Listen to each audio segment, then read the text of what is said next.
Intro. Have you ever wondered what the world would look like if we didn't have social media? It's a world we know, I'm guessing, because it used to exist not too long ago, but social media is an important thing and interesting since it's more recent and the more modern ones only appeared in the late 2000s, around that or close to that time period. That's really what's covered in this movie more than the real ones nowadays, because this movie is more about the foundations of the social media we know today. It all started with Facebook, really. Once that exploded, we got all of these different types of social media, all for these various different things. But really, that can be for later in the video, because that requires going more into depth than what we know of in the basics. But for now, we need to know the background of the movie. The background is that this movie is about the founding of Facebook and what happened afterwards, after it got so big. So it's based on a true story for the most part, but it has some dramatization in there. And I'll just give a quick summary of the story. Spoiler alert, by the way, if you haven't seen it. We open up to Mark's girlfriend, Erica, breaking up with him. This being in October of 2003 at Harvard. This gets him a little angry, and he makes some post online in the website to compare girls' attractiveness. This website being FaceMash, which is now taken down, by the way. Not really a surprise, it wasn't the greatest idea, but so many people get to that site that Mark gets 6 months of suspension from college. Then the Winklevoss twins and Divya show Mark the idea of Harvard Connection, which is a dating app for Harvard students and only Harvard students. No other people allowed, please. Only rich people here. Then Mark and Eduardo get their own app called The Facebook. It's a social media site, but for Ivy League students. So broadening the horizons a little bit, but not too much, because it's still just for these rich people. The twins get mad and think Mark stole the idea, where they go to the principal, like the narcs they are, but the principal says, "I don't care. It's not worth anything anyways." Then we meet Christy, who is a student at Harvard. She starts dating Eduardo, but also helps Mark and Eduardo meet Sean Parker, who founded Napster. Also, Eduardo says Parker is insane when he gives a $1 billion idea, but there's only one thing you can agree with him on, that being the name change. We can all agree Facebook sounds a lot better than the Facebook. But business moves to California, probably near Silicon Valley, since that's where everyone is. But Eduardo stays in New York for business stuff. Christy and Eduardo also break up, so don't get attached to that relationship. But Parker and Mark move into a house and use it as a company base. Eduardo gets annoyed. Parker's getting more involved in the business now. Back to the Winklevoss twins, who are using the plan to sue Mark because he expanded Facebook to European colleges in the UK. No, not the UK. Then Eduardo is like, "Please don't let Parker make decisions," and freezes the bank account until Mark says Peter Thiel has invested in us. And that convinces him to unfreeze it.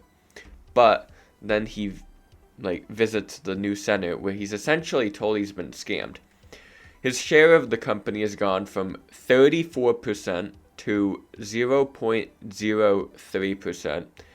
A big drop. Nobody else got scammed like this. Nobody else got diluted, so he sues as well. Parker is caught with cocaine and tries saying, "Yo, this was Eduardo's fault." But Mark cuts ties with him because of that. Boom, not that great. But as for the lawsuits, the lawyer is like, "You aren't too human-like. You wouldn't be that great in front of a jury. Then we get to the end of the movie. It was the loneliness of Mark in his mind as he refreshes a Facebook page of his ex. It's shown that the claims were settled out of court, but also Mark is the youngest billionaire for the time being. This was in 2010. And that's it. Roll credits.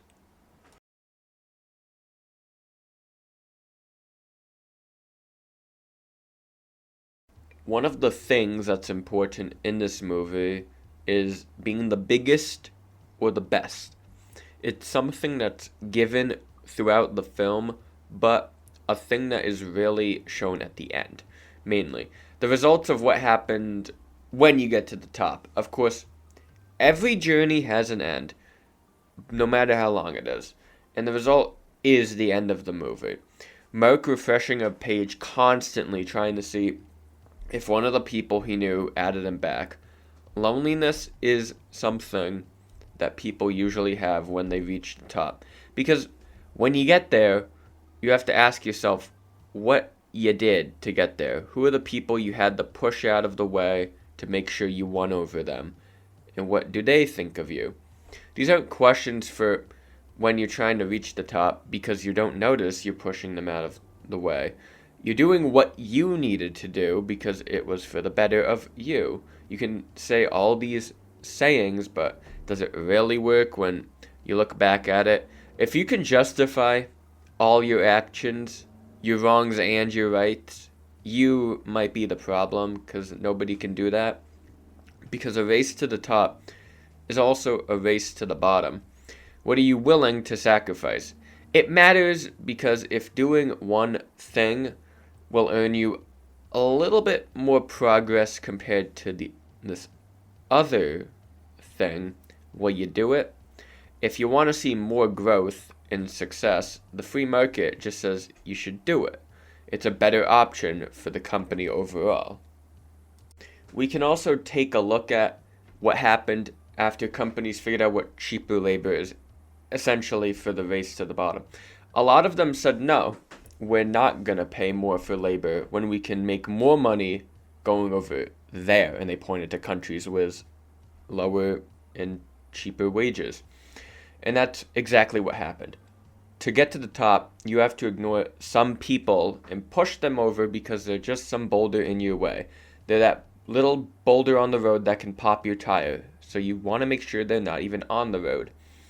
What that does is it puts the race to the bottom, essentially in the motion of exploiting people and seeing how little you can give in return for the most. Inequality is what generates profit because that puts people at the top more on top.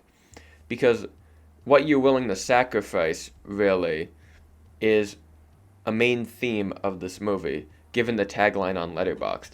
The line that reads, "You don't get to 500 million friends without making a few enemies," which means that numbers are more important than the people who you're on the ride with. 500 million is a big number and signals success to basically anyone. That's larger than everyone in the US combined, even in the modern day. But this also shows how companies operate and why monopolies are important to regulate and disperse when possible. The idea that you can get your way and be the only one to actually control everything shows evilness in corporations and the human greed, which is a good theme shown throughout this movie, showing how it plays a role in companies and businesses, the higher ups, stuff like that. Because companies are run by people and people are bound to sin. So you're obviously gonna see corruption in a lot of larger companies. Greed, pride, and envy are the most common ones of the deadly sins. And those are the ones needed to grow your company for yourself and a select few people. Let's take a walk down Scenario Road for a second. You're rich and you want to get richer. Any reason why you want to is all up to you. I don't know any. That's all up to you, but you need to make more money to be more richer. Got it? When your company can replace workers which you have to pay with robots that do the same job for essentially free. What would you do it? Would you replace it? It makes you more money, but the employee's affected, the employee that was loyal to you and worked there for their job. But that's the thing. The employee's affected, not you. That's not your problem. Your profits are growing so much after doing this, by the way. But now you have a new scenario. If you, let's say you replace all the workers, this new scenario comes from that. What do you do with your profits? Do you A, put them back into your company and your employees that you have left for a better experience and maybe better retention? Or do you do the other option? B, put them back into your stock so your stock prices can be higher than they were and higher than ever, which makes investors more happy. The employees you have still like working at your company have the same job quality, so it doesn't really affect them. So which one would you pick if you wanted to get richer? Probably the latter. It helps you, and it also helps the top executives the most. Well, you can promise that it'll trickle down to the employees somehow, just magically. But trickle-down economics is a conversation for a different day. Right now, it's about the race to the top. Now, it usually doesn't feel good once you get there. I'd like to believe people are lonely on the inside after exploiting people and not really caring for the people that were there for them. But who am I to know? I don't know what it feels like to have a Googleplex of money. But what it's portrayed as is really this circle of people that's above everyone else, which shouldn't be the case. Nobody should be put above anyone else just due to their wealth alone, but that is why people usually want to be on top, because a lot of people have that urge usually to be above everyone else and want to be more important in the modern day society. If it's for good or not is up to the person and their moral compass. Since everyone is different, but in this case, Mark just has the natural urge to try to grow the company no matter what, because sometimes it's not really something that you can tell that you have. It's one of those qualities that you could tell you have it if you're like examining yourself from a third person view. But most people don't do that, so they don't know they have it. But it's the trait that other people notice as well.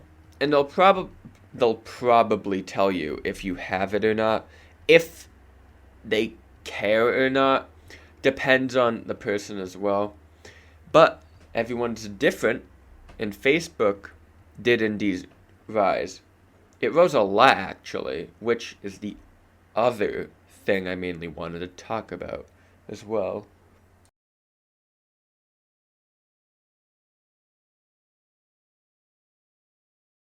Facebook was one of the largest platforms for social media when it began, so it naturally had an edge over the other platforms when it came to knowing how it worked and how to grow their platform.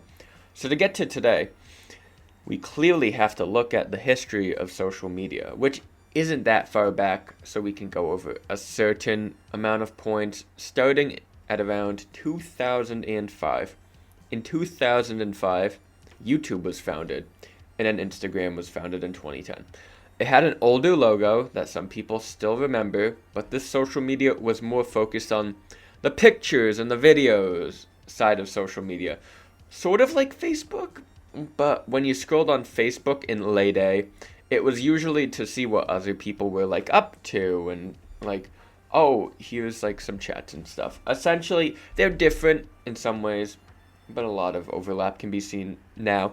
Like your friends, what were they up to and such, right? So Instagram is made and it's like, look at these cool pictures and stuff for what I was doing with some filters on. Put that one on your pin board. The other notable social media to mark down is Twitter, because it was also a big one that came out in 2006. And so here's the thing. It's different, but that's because of the format. It's focused on text-based reading things and like posts.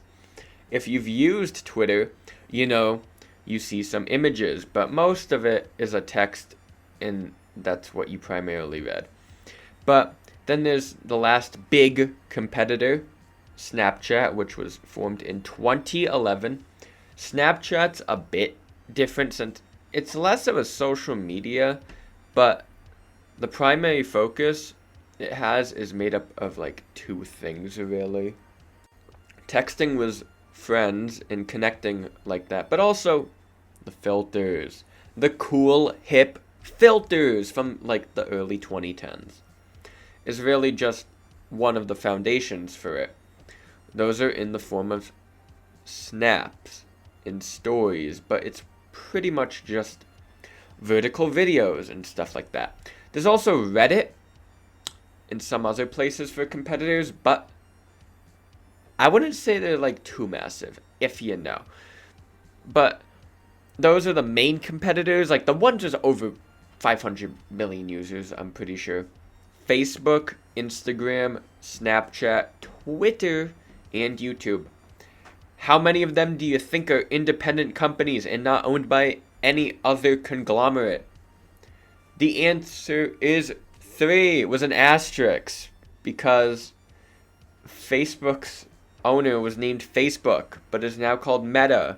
By the way, Facebook and Instagram are both owned by Meta. Snapchat was offered a deal by Facebook, but luckily refused it, and the empire of Facebook didn't grow. Twitter is its own company and cesspool, and YouTube is owned by Google. So let's get back to the Facebook and Instagram part, because I think that's important. Meta has a lot of users under its like umbrella, so it kind of has a lot of influence, and so now the social media thing is about expansion, because that's what the idea was when they bought IG, because Instagram had some users and was small.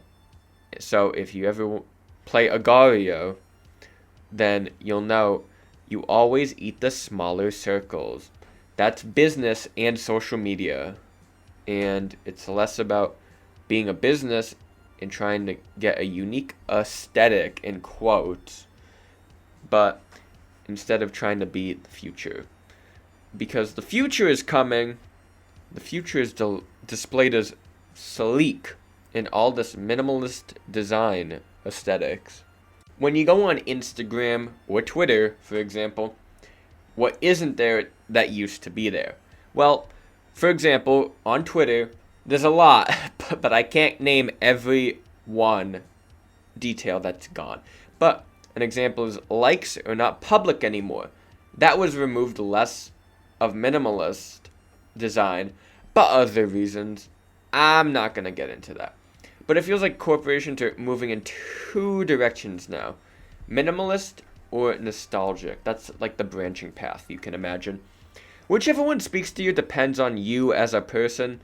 And so it makes sense if you like the idea of minimalist like design and simplicity. But it gets to a point, in my opinion, where if you use the same font for everything, it's not an aesthetic. It's an aesthetic that I can kind of get, but like not really. It's not my thing. Only a few companies can pull it off well with their brand, but it depends heavily on what they are and what they're already selling to the public. But for me, personally, this is my opinion, the nostalgia aesthetic is much better than the minimalist one, just because it actually causes the innovation they say capitalism breeds. Logos are for a different day, but all you really need to know right now is that in modern day history, Instagram went from this old camera to this new, fresher one. And let that sink in for a little bit.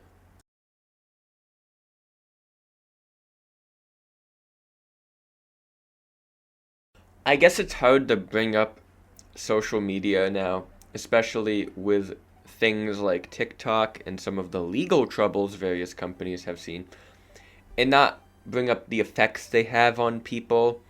I'm not an expert at this, so I'll just bring up the basic ones you might hear in like all the videos. When you're like, oh, I'm gonna get off social media, and this is what they say. I'll maybe bring up some extra ones, but everybody's effects are different just because that's how they interact with social media. Everyone's different. And the first one we can talk about is the missed time you have. You do the age-old trick of every video talking about social media likes to tell you, check your phone and check your screen time. I bet it's crazy, is the common thing they like to say. I mean, yeah, it's true for some people. People use social media for different reasons, so I don't think someone should feel ashamed for having like 2 hours a day on Instagram, because that could and might be used for communicating with friends and people they know, which is a better thing to do with the app, in my opinion. You may disagree, but I think social media is best and mainly only good as a way to communicate with people, not really something to waste your time on, because I've been on the subway a few times, and every time I am on the subway, there's just somebody on the train, or most people on the train, who are on their phones, and they're just looking down. There's no socialization. People aren't social anymore in person, which it stinks, because when you try to talk to people and present them with anything different than small talk, they think you doing a TikTok or you're just weird. It makes sense. We just want to get through the day. So it's a quick distraction. Social media is a quick distraction. I'm not one of the people who's against technology, by the way. I don't want anybody thinking that. I wouldn't look you in the eye and tell you I don't think everyone should have smartphones. No, they're good. I just think that there's a different way they should be used. But that's just me. Everybody can live a happy life how they see fit. The effects of social media have been making people less social, but also have affected how we see people in a way. And it's common, but not really seen. It's a up here in your brain type of thing. When some people visualize how they look, it may be positive or negative, depending on who the person they're surrounded are by. If you're around more fit people, you may want to get fit yourself if you're not fit, because that's just the norm. That's what you feel like is expected of you from a greater society. But then imagine the world, but on your digital smartphone.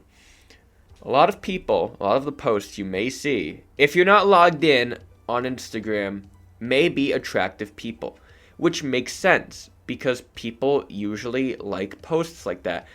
IDKY, because that's public, bro, but nonetheless, that's what you see.